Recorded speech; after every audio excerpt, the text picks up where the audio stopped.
Blog मध्ये सगळ्यांचं स्वागत आहे। अरे वा, आज कोण आले? आज आलं डॅडी। डॅडी आलाय। मला मिस केलं की नाही ते सांग। मी खूप मिस केलं तुला। खरं? खरं। मला तर तू काय बोलली नाही तसं।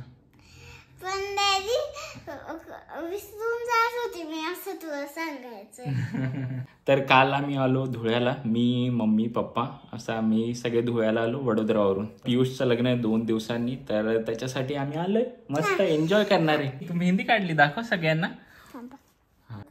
हे बघा माझी मेहंदी कशी वाटली नक्की कमेंट करून सांगा। ऍक्च्युअली मी फेशियल केलं होतं। फेशियल पण केलं तू? कशी दिसते, दाखव तुझा ग्लो। बापरे किती ग्लो आलाय, वाव। छान छान छान। थांबा मी दाखवते माझी मम्मा काय करते। झाली मेहंदी? रिया अशी दाखव मेहंदी। छान रंगली का तुझी? आता माझी बघू बाबा किती रंगते। तुझी चांगली नाही रडू का मी? रड ना, तिला मजा येते। तर तुम्हाला माहितीये का की जगातील सर्वात वेगवान गणना करणारा माणूस हा भारतीय आहे आणि त्यांचं नाव आहे नीलकंठ भानू। माहितीये ना तुला तो मॅथ्सचा क्लास? हो माहिती ना। तू काय काय शिकली त्यांच्याकडून? त्यांच्याकडून शेप शिकली, अजून ऍडिशन शिकली, खूप शिकली मी। जमायला लागला आता तुला?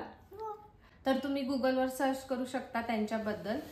ते अगदी रेकॉर्ड ब्रेकिंग मॅथ कॅल्क्युलेशन शिकवतात आणि आज मी त्याच मानझूम मॅथ ऑनलाईन प्रोग्राम बद्दल सांगणार आहे। हा प्रोग्राम किंडर गार्डन पासून ते 9th स्टँडर्डच्या मुलांपर्यंत ते शिकवतात आणि विशेष म्हणजे मुलं अगदी पेन पेपर शिवाय सगळं कॅल्क्युलेशन करतात। तर मला हे खूप जास्त आवडलं। म्हणजे मुलांना फोर्स करण्यापेक्षा जर आपण त्यांना हसत खेळत ह्या गोष्टी शिकवल्या तर ते जास्त एन्जॉय करतात आणि त्यांना आपण अभ्यास करतोय असं वाटतच नाही। आपण पालक म्हणून सारखं वाटत असतं की मुलांना मॅथ, सायन्स, इंग्लिश हे विषय त्यांचे पक्के असले पाहिजे किंवा त्यांचा पाया हा पक्का असला पाहिजे। तर मलाही तेच वाटायचं, म्हणून मी या प्रोग्राम बद्दल शोधलं। तर आपल्या सबस्क्रायबर्ससाठी विशेष म्हणजे खास ऑफर आहे त्यांची। ते पहिल्या 200 स्टुडंटला 30% डिस्काउंट देऊ शकतात जर मुलांनी या प्रोग्रामसाठी एनरोल केलं तर, आणि त्याचबरोबर त्यांच्या फ्री डेमो क्लासला सुद्धा रजिस्ट्रेशन करू शकतात। तर आम्हाला असं वाटतं की तुम्ही ही अपॉर्च्युनिटी मिस नाही केली पाहिजे। आम्ही सगळ्या लिंक डिस्क्रिप्शन बॉक्समध्ये दिल्या आहेत, तर तुम्ही त्याला जाऊन व्हिजिट करा आणि नक्की त्यांचा प्रोग्राम जॉईन करा। ॲटलिस्ट त्यांचा फ्री डेमो क्लास तरी जॉईन करा, तेव्हा कळणार की कसा आहे हा प्रोग्राम। आम्हाला पण खूप आवडला, तर तुम्हालाही नक्की आवडेल। मजा येते रिया तुला? कसं वाटतंय लग्न घर?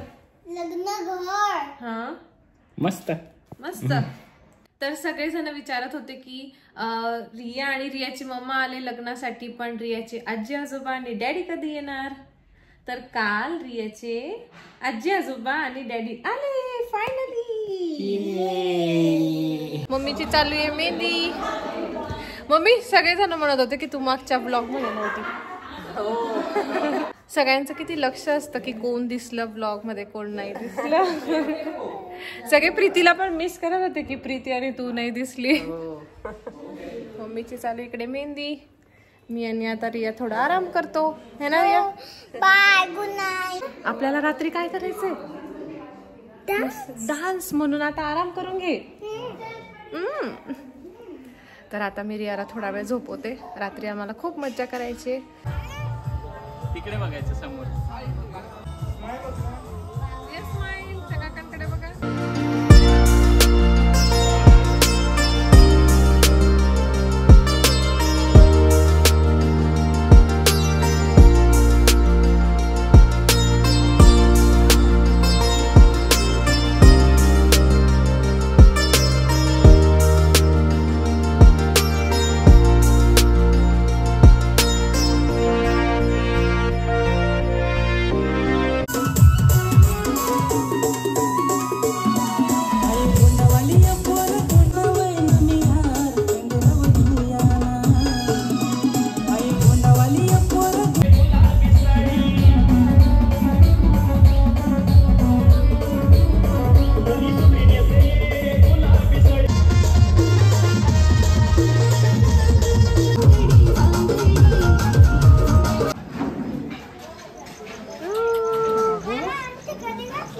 अगं साखरपुड्याला काय म्हणते मोनिका, फुल एन्जॉय करते. मस्त मजा आली.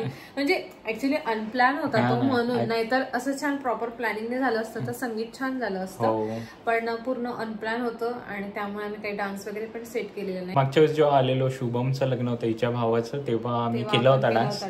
पण यावेळेस काहीच ठरलेलं नव्हतं की संगीत करायचंय, त्यामुळे आम्ही डान्स वगैरे काहीच बसवला नव्हता. नंतर वेळेवर सगळे म्हणायला लागले की डान्स सेट करा, पण मग कसं काय करणार. एकदम लास्ट मिनिट म्हणजे 1 तास आधी म्हणताय की आता संगीत करायचंय, म्हणून मग मी म्हंटल नाही बाबा इतक्या लवकर तर होणार नाही. ऍक्च्युली कसं झालेलं, पूनमचं बेबी लहान असल्यामुळे ती नाही म्हणत होती आणि हितेशराव पण नाही म्हणायला लागले, तर त्यामुळेच ऍक्च्युली कॅन्सल झाला. मग आम्ही विचार केला की आम्ही दोघं कसं काय नाचायचं. त्यामुळे आम्ही केला नाही. मग असंच नॉर्मल डान्स परफॉर्मन्स झाले सगळ्यांचे, ग्रुप डान्स आणि झालं. मजा आली पण म्हणजे एन्जॉय केलं मस्त. आता उद्या आणि परवा मस्त लग्न आणि हळद एन्जॉय. उद्या सकाळी मांडव असतं आणि मग संध्याकाळी असेल हळद आणि परवा लग्न आहे. असा होता मोनिकाचा लुक. असा होता माझा लुक. छान वाटलं. सगळेजण म्हटले की खूप छोटी दिसते. हा नाही हा ना. तुम्हाला तर वाटतच नाही हो, सगळ्यांना वाटतंय तसं. सगळ्यांचं मत आहे, सगळे म्हणत होते की मी छोटी दिसते असं.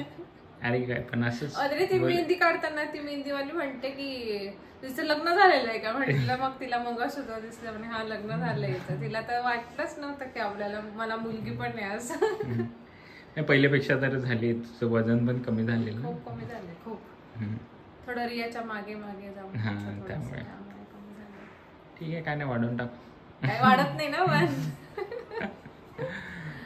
मग उद्या मांडव. उद्या मांडव ते पण याच ब्लॉग मध्ये घेऊया आपण, कारण की आज काही जास्त झालं नव्हतं, तर मांडव पण दाखवू उद्या. उद्या असतो इकडे मांडव, तर ते पण आपण शूट करूया. आता आहे मांडव.